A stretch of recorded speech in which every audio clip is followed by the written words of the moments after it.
નમસ્કાર દર્શક મિત્રો, રિયલ સમાચારમાં આપનું સ્વાગત છે। સમાચારોની શરૂઆત કરીએ તે પહેલા એક નજર કરીએ આજના મુખ્ય સમાચાર પર।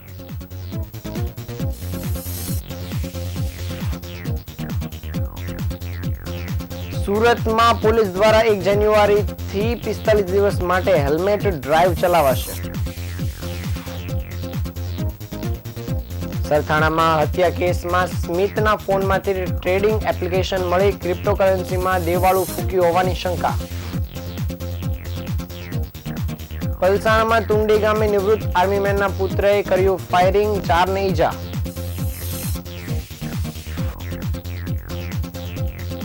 સોશિયલ મીડિયા પર ફેમસ થવા છરા સાથે રીલ્સ બનાવનાર 4 શખ્સોની ધરપકડ। સુરતમાં 20 મિનિટમાં જ 2 વખત હાર્ટ એટેકથી 22 વર્ષીય યુવાનનું મોત।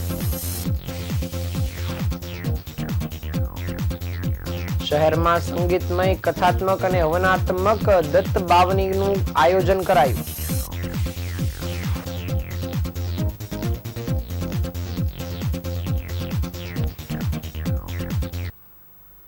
સમાચાર વિગતે જોઈએ। સુરત શહેરની અંદર ટ્રાફિકને લઈને છેલ્લા ઘણા સમયથી ડ્રાઈવ ચલાવવામાં આવી રહી છે, જેમાં ટ્રાફિક સિગ્નલનું પાલન કરવામાં આવે અને વાહન ચાલકો રોંગ સાઈડમાં ન આવે તેમજ હેલ્મેટ પહેરવાનું ફરજિયાત રાખે, આ પ્રકારના નિયમો વાહન ચાલકો યોગ્ય રીતે પાલન કરે તેના માટેના પ્રયાસો શરૂ કરવામાં આવ્યા છે।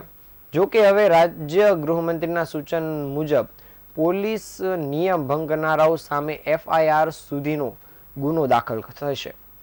આવનાર વર્ષમાં સુરતીઓ માટે ટ્રાફિક નિયમોને પાલન કરનારું વર્ષ પુરવાર થશે, કારણ કે હવે રાજ્ય સરકાર ટ્રાફિક નિયમનને લઈને ખૂબ સખ્તાઈથી પગલાં લેવા માટેની તૈયારી કરી રહી છે, જેના ભાગ સ્વરૂપે આજે રાજ્ય ગૃહમંત્રી દ્વારા સુરત મહાનગરપાલિકા કમિશનર અને મ્યુનિસિપલ ના અધિકારીઓ તેમજ પોલીસના અધિકારીઓ સાથે સંયુક્ત રીતે બેઠક કરીને ટ્રાફિક નિયમન વિશે વિસ્તૃત બેઠક કરી હતી।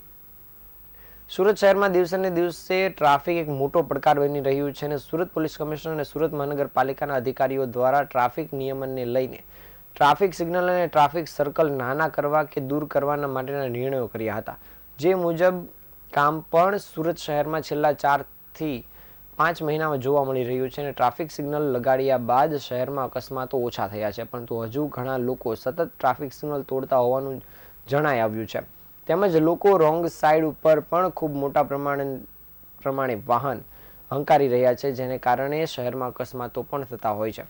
આ તમામ બાબતોને ધ્યાનમાં લઈને લોકો હવે ગંભીરતાથી ટ્રાફિક નિયમોનું પાલન કરે તે માટે ખાસ પોલીસ દ્વારા તકેદારી લેવામાં આવી રહી છે, કારણ કે આવનારા દિવસોમાં પોલીસ કમિશનર દ્વારા ટ્રાફિક નિયમનનું પાલન ન કરનારા લોકો સામે કડકાઈથી પગલાં લેવા માટેની તૈયારી કરી દેવામાં આવી છે, અને જેમાં ખાસ કરીને આગામી મહિનાથી ખાસ હેલ્મેટ ડ્રાઈવ શરૂ કરવામાં આવનાર છે।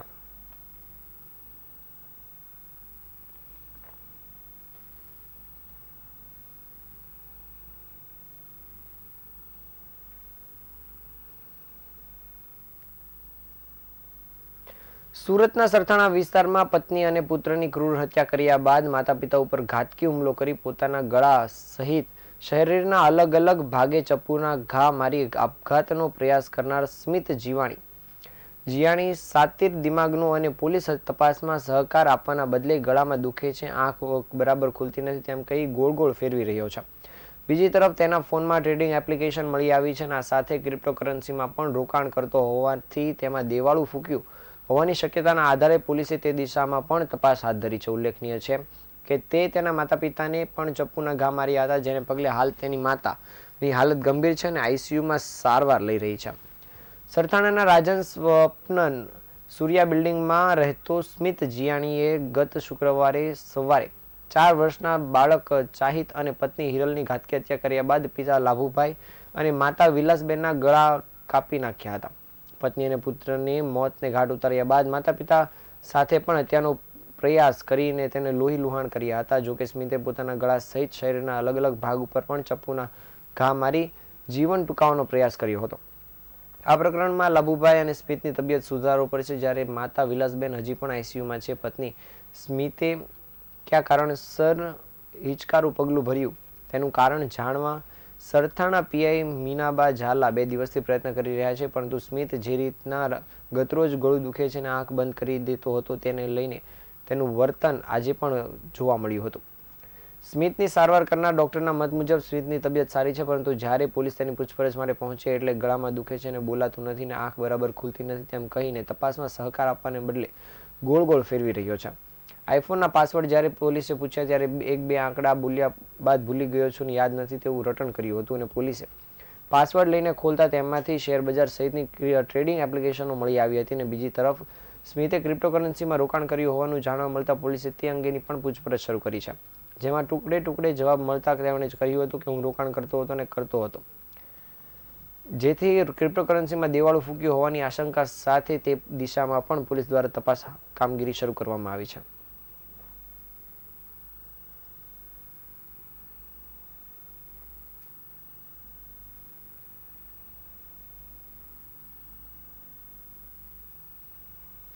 સુરત જિલ્લાના પલસાણાના તુંડી ગામે દ્વારકેશ સોસાયટીમાં ક્રિકેટ રમવા બાબતે ઝઘડો થયો હતો, જે બાબતે 15 થી 20 લોકોએ એક સાથે એક્સ આર્મીમેનના ઘર પર હુમલો કર્યો હતો, જેથી એક્સ આર્મીમેનના પુત્ર વિકાસે ઘરમાંથી 12 બોરની બંદૂક લાવીને એકાએક રાઉન્ડ ફાયરિંગ કર્યું હતું. આ ઘટનામાં 4 લોકો ઇજાગ્રસ્ત થયા હતા, જેથી સુરત જિલ્લા પોલીસ દોડતી થઈ ગઈ હતી.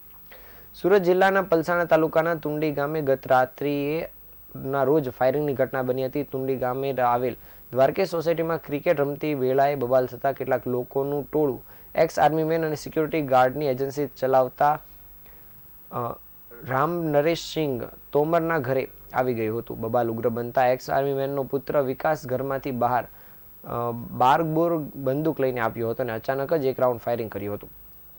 એક રાઉન્ડ ફાયરિંગને પગલે 4 જેટલા લોકોને ઈજા થતા નાસભાગ મચી ગઈ હતી. ઈજાગ્રસ્તોને બારડોલી સરદાર સ્મારક હોસ્પિટલમાં ખસેડવામાં આવ્યા હતા અને ઘટનાની જાણ થતાં પલસાણા પોલીસની ટીમ ઘટનાસ્થળ પર દોડી આવી હતી, જ્યારે પલસાણા પોલીસે બંને પક્ષોના નિવેદન લઈને આગળની કાર્યવાહી શરૂ કરી છે.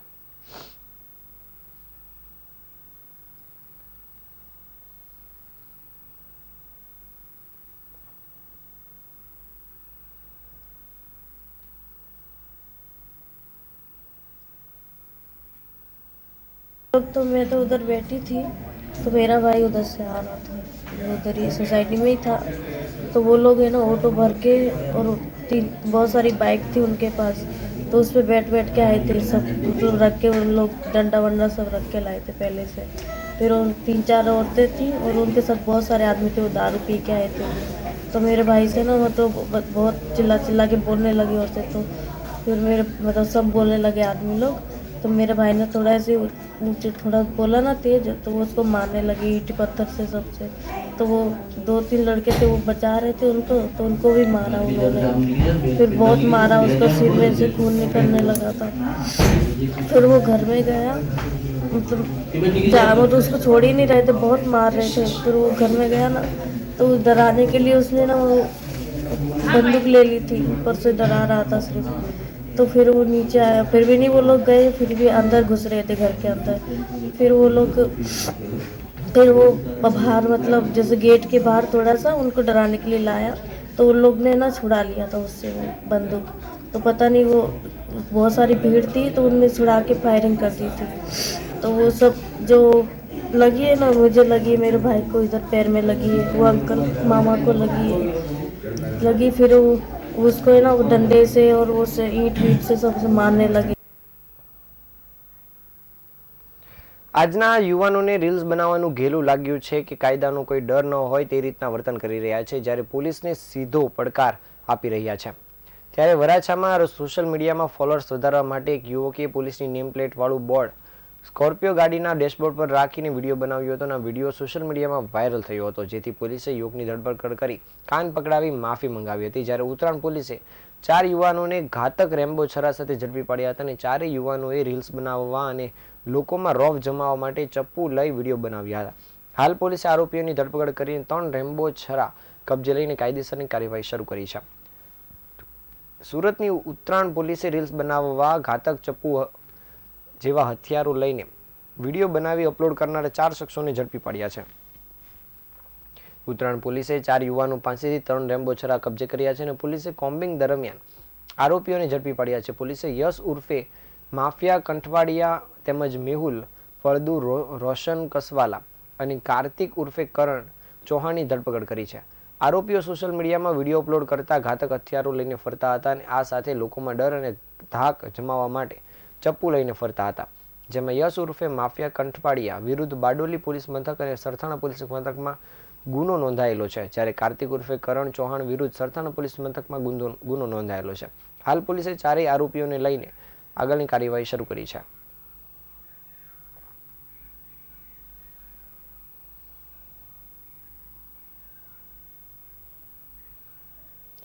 સુરતમાં હોટલમાં કામ કરતા 22 વર્ષીય યુવાનને આજે સવારે હાર્ટ એટેક આવતા મોત નીપજ્યું હતું.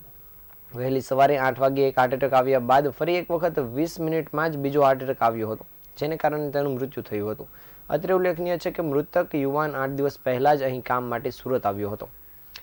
સુરતમાં હાર્ટ એટેકના કિસ્સાઓમાં સતત વધારો થઈ રહ્યો છે, ત્યારે 8 દિવસ પહેલા જ સુરતમાં કામ અર્થે આવેલા 22 વર્ષીય યુવાનનું હાર્ટ એટેકથી મૃત્યુ થયું છે.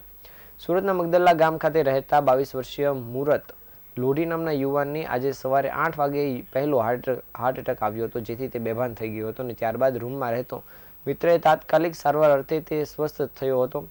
જોકે થોડી વારમાં જ બીજો હાર્ટ એટેક આવતા તેની હાલત ગંભીર થઈ ગઈ હતી. બીજો હાર્ટ એટેક આવતા મિત્રો તેને સારવાર માટે પ્રાઇવેટ હોસ્પિટલમાં લઈ ગયા હતા. જોકે ત્યાંના તબીબોએ તેમને સિવિલ હોસ્પિટલમાં લઈ જવા જણાવ્યું હતું, જેથી તાત્કાલિક યુવાનને સિવિલ હોસ્પિટલમાં લઈ જવામાં આવ્યો હતો. જોકે ફરજ પરના તબીબોએ તેને મૃત જાહેર કર્યો હતો, જેથી પોલીસે લાશને પોસ્ટમોર્ટમ અર્થે સિવિલમાં ખસેડી હતી. ઉલ્લેખનીય છે કે મૃતક યુવાનનું નામ મુરત લોઢી છે અને તેની ઉંમર 22 વર્ષીય છે અને મુરત લોઢી મૂળ મધ્યપ્રદેશ જિલ્લાના પન્ના જિલ્લાનો રહેવાસી છે. તેના પરિવારમાં માતા અને પિતા અને 2 ભાઈઓ છે, જે મધ્યપ્રદેશમાં રહે છે. મુરત લોઢી 8 દિવસ પહેલા જ સુરત આવ્યો હતો. જોકે યુવાનનું હાર્ટ એટેકથી મોત થતાં પરિવારમાં શોકની લાગણી છવાઈ ગઈ છે.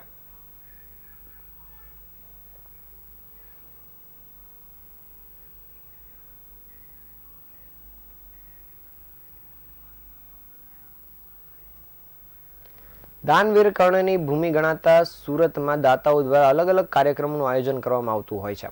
ત્યારે અમરોલી વિસ્તારમાં છાપરાભાટા ખાતે આવેલ ગિરનાર સોસાયટીમાં દત્ત બાવનીનું ધાર્મિક આયોજન કરવામાં આવ્યું હતું. આ કથાત્મક, સંગીતમય અને હવનાત્મક કાર્યક્રમમાં મોટી સંખ્યામાં લોકોએ ભાગ લીધો હતો. સાથે જ એકતા દર્શાવવા માટે આ કાર્યક્રમમાં 4500 લોકો માટે પ્રસાદીનું આયોજન કરવામાં આવ્યું હતું. અમરોલી વિસ્તારમાં આવેલી ગિરનાર સોસાયટીમાં આવેલ ગિરનારેશ્વર મહાદેવ મંદિર નજીક જ દત્ત બાવની પ્રસંગ ઉજવાયો હતો. સોસાયટીના લોકોની સાથે સાથે આસપાસની 3 સોસાયટીના લોકો પણ આમાં જોડાયા હતા. તમામ લોકો માટે ભોજન પ્રસાદની પણ વ્યવસ્થા કરવામાં આવી હતી, જેમાં મોટી સંખ્યામાં લોકોએ ઉપસ્થિત રહીને પ્રસાદ લઈને ધન્યતા અનુભવી હતી. સાથે જ સુખ, શાંતિ અને સમૃદ્ધિની કામના કરી હતી. આ પ્રસંગે સ્થાનિક એવા નિરંજનભાઈ ભગતે જણાવ્યું હતું કે અમારા અમાસ ભોજન ગ્રુપ દ્વારા આ કાર્યક્રમનું આયોજન કરવામાં આવ્યું હતું. દર અમાસ અને પૂનમના રોજ અમારા ગ્રુપ દ્વારા અલગ અલગ આશ્રમમાં જઈને ત્યાં ભોજન ગ્રુપ દ્વારા જ ભોજન બનાવીને જમાડવામાં આવે છે. ત્યારે આજે પણ 16 આશ્રમમાં ભોજન પહોંચાડવાના છીએ. આ સાથે જ 4500 લોકોની રસોઈ બનાવવામાં આવી છે, જે પ્રસાદ સ્વરૂપે મોકલવાના છીએ. આ કાર્યક્રમમાં મોટી સંખ્યામાં લોકોએ ભાગ લીધો હતો. તેમજ સંગીતમય, કથાત્મક અને હવનાત્મક આ કાર્યક્રમમાં હાજર રહીને લોકોએ સુખ, શાંતિ અને સમૃદ્ધિની કામના કરી હતી.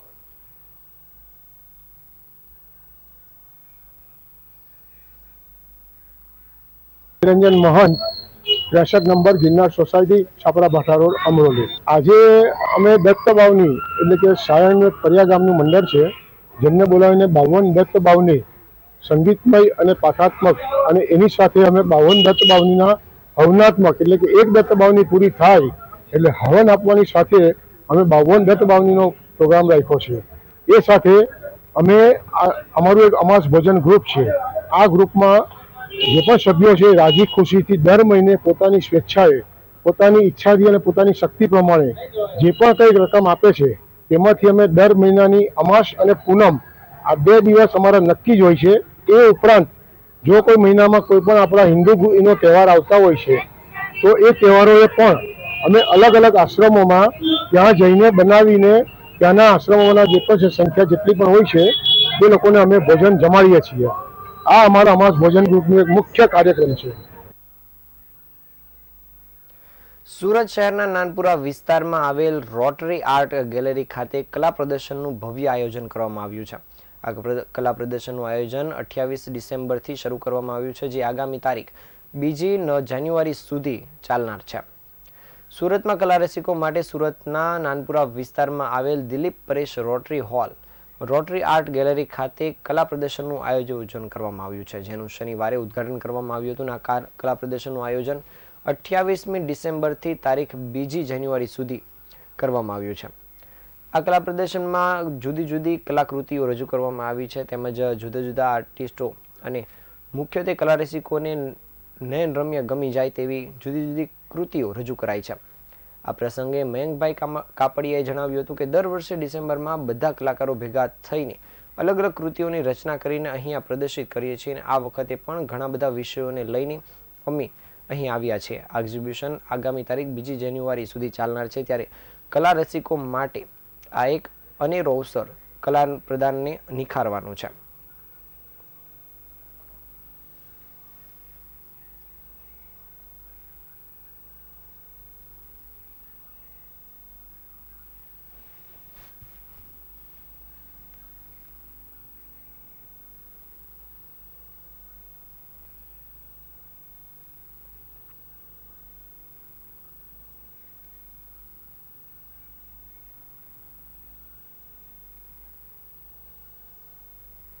મયંક કાપડિયા અને મારા સાથી મિત્રો લગભગ અમે બધા જ રિટાયર થઈ ગયેલા છે, અને એક દિવસ એવો વિચાર આવ્યો કે સર્જન યાત્રા આપણી ચાલુ રહેવી જોઈએ, અને સ્પર્શ કલાવૃંદનું અમારે એક શરૂઆત કરી સંસ્થાની, અને દર વર્ષે ડિસેમ્બરમાં અમે બધા કલાકારો ભેગા થઈને અલગ અલગ કૃતિઓનું રચના બનાવીને અહીંયા પ્રદર્શિત કરીએ છીએ.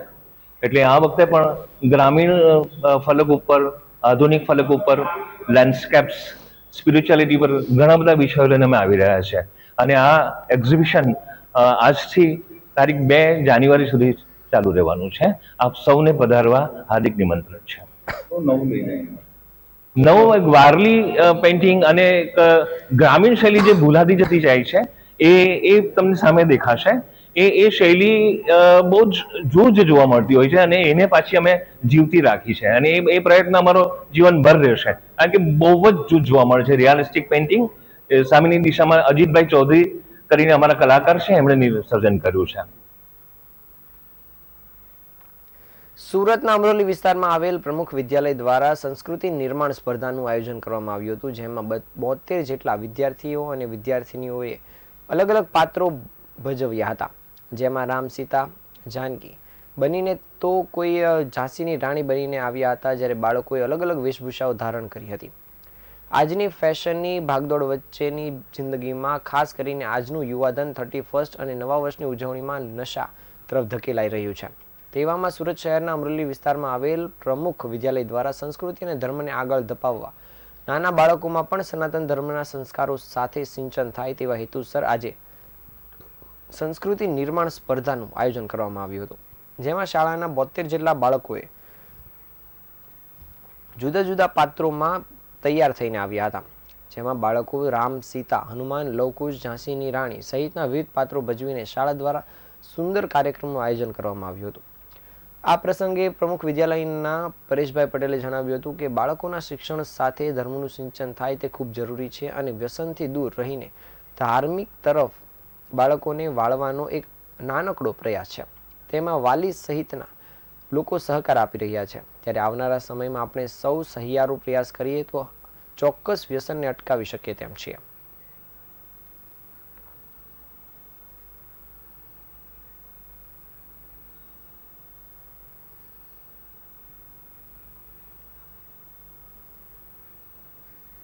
Direct and one man army પ્રમુખ વિદ્યાલય ક્રોસરોડ અમરોલી સુરત. બાળકો ધર્મથી પરિચિત થાય, ધર્મના પાત્રોથી પરિચિત, ધાર્મિકતાથી. આજે ફિલ્મ અને વ્યસન અને ફેશનના યુગમાં બાળકો ધર્મ પ્રત્યે પ્રેરાય એવી પ્રેરણા સાથે અમારે પ્રમુખ વિદ્યાલય પરિવારના બાળકો સરસ મજાના રામ, સીતા, લક્ષ્મણ, ભરત, શત્રુઘ્ન, માં ખોડલ, માં કાળી અને અનેક પ્રકારના હનુમાનજી બનીને, અને એવા જ વાલીઓના ઉત્સાહ સાથે તમે જુઓ કે પહેલો કાર્યક્રમ છે. વાલીઓ એવું કહે છે કે આવો કાર્યક્રમ અમે ક્યારે જોયો નથી, અને જ્યારે ધર્મનો કાર્યક્રમ હોય ત્યારે એટલી મોટી સંખ્યામાં જ્યારે વાલીઓ પણ ઉપસ્થિત હોય ત્યારે બાળકોને તો પ્રોત્સાહન મળે, પણ અમને પણ પ્રોત્સાહન આપણું પેટ્રોલ એટલું પૂરાનું છે કે અમે સ્પીડ ગતિએ દોડશું અને આગામી દિવસોના ધર્મને અને રાષ્ટ્રને અને નેશન ફર્સ્ટના બહુ કામ કરશું. સુરત શહેરના નાના વરાછા ખાતે આવેલ કૌશલ વિદ્યા ભવન દ્વારા રવિવાર અને સોમવારના 2 દિવસીય કાર્યક્રમનું આયોજન કરવામાં આવ્યું હતું. આ બંને દિવસ દરમિયાન પ્રાથમિક વિભાગ દ્વારા Spandan the radiance of talent and knowledge નામે વાર્ષિકોત્સવનું ભવ્ય આયોજન કરવામાં આવ્યું હતું, જે કાર્યક્રમ વરાછા વિસ્તારમાં આવેલ સરદાર સ્મૃતિ ભવન ખાતે યોજાયો હતો. આ કાર્યક્રમમાં સામાજિક અગ્રણી વલ્લભભાઈ સવાણી, નિવૃત્ત એસીપી જે.એમ. પટેલ, જિલ્લા યુવા વિકાસ અધિકારી રાધિકાબેન લાઠિયા તેમજ અગ્રણી મહાનુભાવો એવા સવજીભાઈ વેકરિયા, રામજીભાઈ માંગુકિયા, ડોક્ટર ઘનશ્યામભાઈ પટેલ જેવા સામાજિક અગ્રણી મહાનુભાવો ઉપસ્થિત રહ્યા હતા. તેમજ તેમની ઉપસ્થિતિની વચ્ચે શાળાના ભૂલકાઓએ વિવિધ કૃતિઓ રજૂ કરી હતી. આ કાર્યક્રમમાં ધોરણ 1 થી 8ના દરેક બાળકોને આવરી લેવામાં આવ્યા હતા અને કાર્યક્રમનો મુખ્ય ઉદ્દેશ શાળામાં ભણતા દરેક બાળકોમાં રહેલી સુષુપ્ત શક્તિને ઉજાગર કરવા માટેનો યોગ્ય મંચ મળી રહે તે માટેનો હતો. આ કાર્યક્રમમાં social media awareness, Shri Ram Shri કૃષ્ણના જીવનના પ્રેરણાદાયી પ્રસંગો તેમજ રિસ્પેક્ટ યોર પેરેન્ટ્સ જેવી વિવિધ કૃતિઓ બાળકો દ્વારા રજૂ કરવામાં આવી હતી, જે કૃતિઓએ સૌના દિલ જીતી લીધા હતા. આ કાર્યક્રમમાં મોટી સંખ્યામાં લોકો હાજર રહ્યા હતા અને વાલીઓએ બાળકોની વિવિધ કૃતિઓને વધાવી હતી.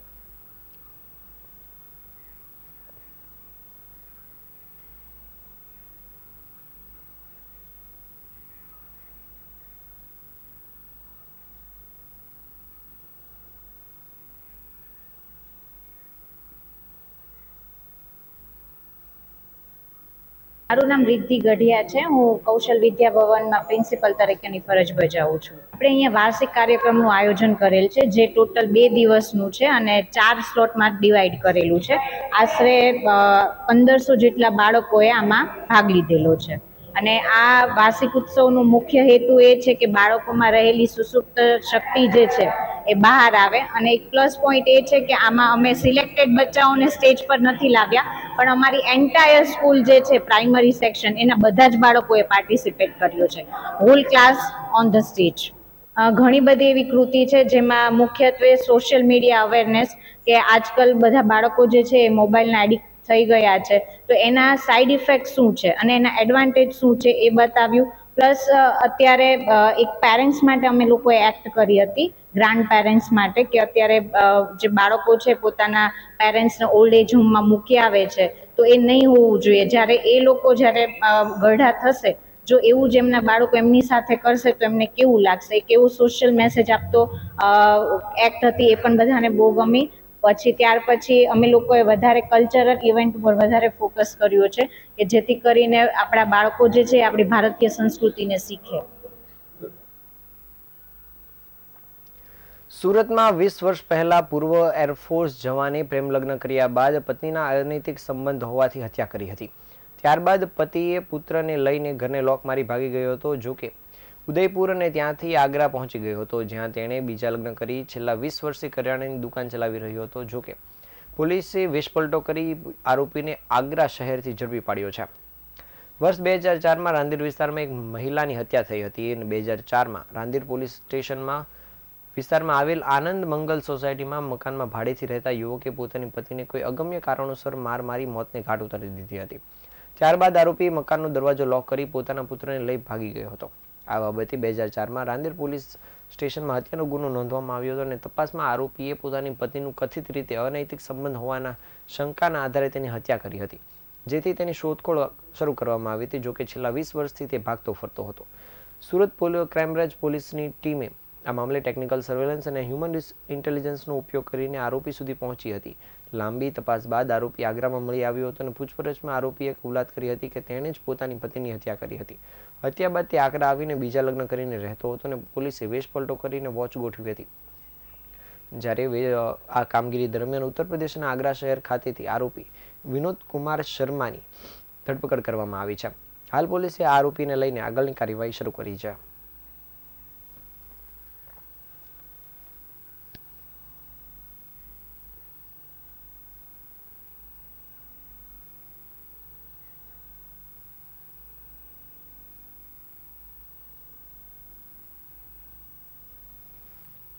સમાચારના અંતે ફરી એકવાર નજર કરીએ આજના મુખ્ય સમાચાર પર.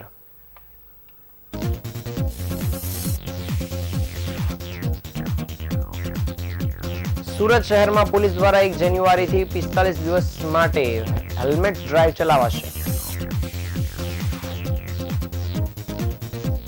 સરથાણાના હત્યા કેસમાં સ્મિતના ફોનમાંથી ટ્રેડિંગ એપ્લિકેશન મળી. ક્રિપ્ટોકરન્સીમાં દેવાળું ફૂક્યું હોવાની શંકા.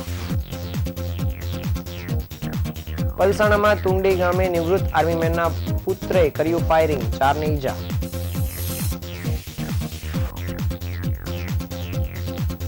સોશિયલ મીડિયા પર ફેમસ થવા છરા સાથે રીલ્સ બનાવતા શખ્સોને પોલીસે ઝડપી પાડ્યા.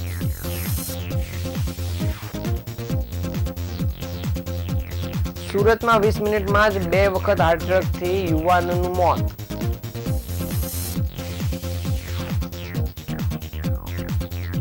શહેરના અમરોલી વિસ્તારમાં સંગીતમય, કથાત્મક અને હવનાત્મક દત્ત બાવની કાર્યક્રમનું આયોજન.